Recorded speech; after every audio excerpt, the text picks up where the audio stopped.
എല്ലാവർക്കും നമസ്കാരം. ഞാൻ ഇവിടെ മാങ്ങ മപ്പാസ് ഉണ്ടാക്കാൻ പോണ്.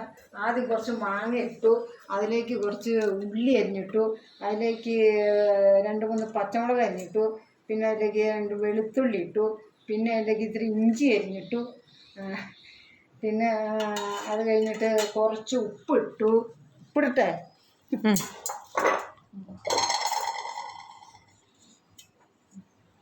കുറച്ച് ഉപ്പിട്ടു. എന്നിട്ട് കുറച്ച് വെള്ളം ഒഴിച്ചു. ഇനി കുറച്ച് മുളക് പൊടി ഇടണം. പിന്നെ ഒരു പൊട്ട് മല്ലിപ്പൊടി ഇട്ടാൽ അത് കഴിഞ്ഞിട്ട് ആ പാത്രം മാറ്റി ഒഴിച്ചു പോട്ടെ. ഇനി കുറച്ച് മുളക് പൊടി, കുറച്ച് മുളക് പൊടി,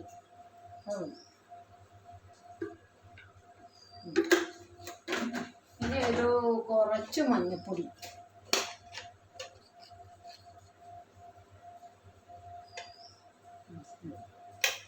ഇനി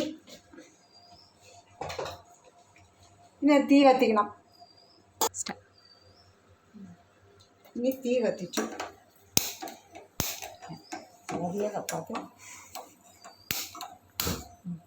തീ കത്തിച്ചു. വെള്ളം മതിയോ? മതി. പിന്നെ അത് മൂടി വയ്ക്കണം. പിന്നെ അത് മൂടി വെച്ചു. ഈ കുറച്ചത് അവിടെ നിന്ന് വേമ്പഴുതും തേങ്ങ ചതച്ച് പിഴിഞ്ഞ് അതിന് പാലെടുത്ത് ഇതിലൊഴിക്കുക, കടുക് കളിക്കുക. അങ്ങനത്തെ ഉള്ള പറഞ്ഞു തരാം. പിന്നെ വെള്ളം ഒഴിച്ചോ. ഇത് തേങ്ങയാണ്. തേങ്ങയിൽ കുറച്ച് വെള്ളം ഒഴിക്കുക. എന്നിട്ട് നല്ലോണം ഒതുക്കിയെടുക്കുക.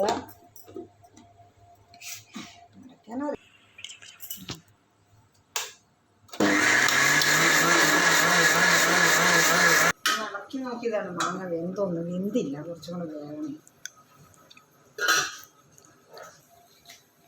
തേങ്ങാപ്പാല് പിഴിയുന്നതാണ് കണ്ടം അടിച്ചു.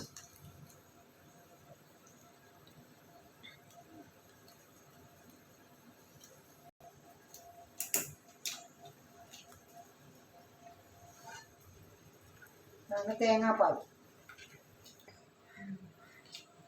ഇപ്പം നമ്മുടെ തേങ്ങാപ്പാൽ റെഡി ആയിട്ടുണ്ട്. മാങ്ങ ഇത്തിരി കൂടെ വേകണം. എന്നിട്ട് ഇതിലേക്ക് ഒഴിച്ച് മിക്സ് ചെയ്യണം. എന്നിട്ട് ബാക്കി പിന്നെ പറഞ്ഞു. തേങ്ങാപ്പാൽ ഒഴിച്ചു.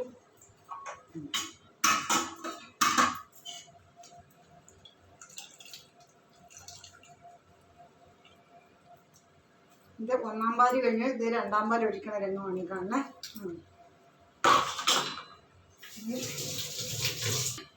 ഇനി ഇതിൽ ഇത്തിരി കടുക് കളിക്കാം. 2 ഉലുവ. മപ്പാസ് ഉപ്പുണ്ടോന്ന് നോക്കട്ടെ.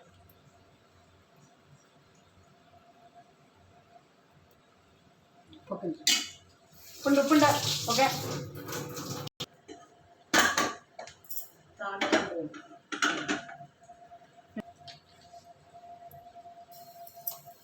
എൻ്റെ പേരക്കുട്ടി ചോറിനാൻ വേണ്ടിയിട്ടാ മപ്പാസാണ്. അടിപൊളിയാണ്.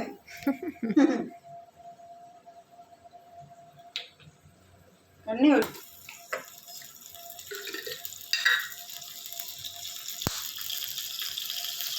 കടുക് ഇട്ടു. ആ കുട്ടി വഴറ്റി വെച്ചു. തീ കുറച്ചു.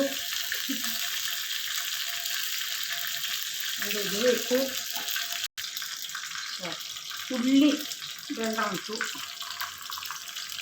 ഇത് വറമുളക് വേണം. 2 വറ്റൽമുളക് ഇട്ടു. ഇളക്കി കൊടുക്കണം. അത് ചുവന്ന് കളർ വരുമ്പോൾ കറിവേപ്പില ഒഴിക്കണം.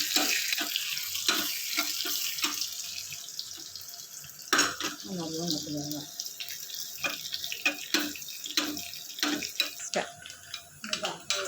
ഒഴിച്ചു. മപ്പാസ് കറി സൂപ്പർ. ഇത് കിട്ടിയാൽ 2 രീതിയിൽ ചോറൊക്കെ എല്ലാവരും ഉണ്ടോ. ഓക്കെ.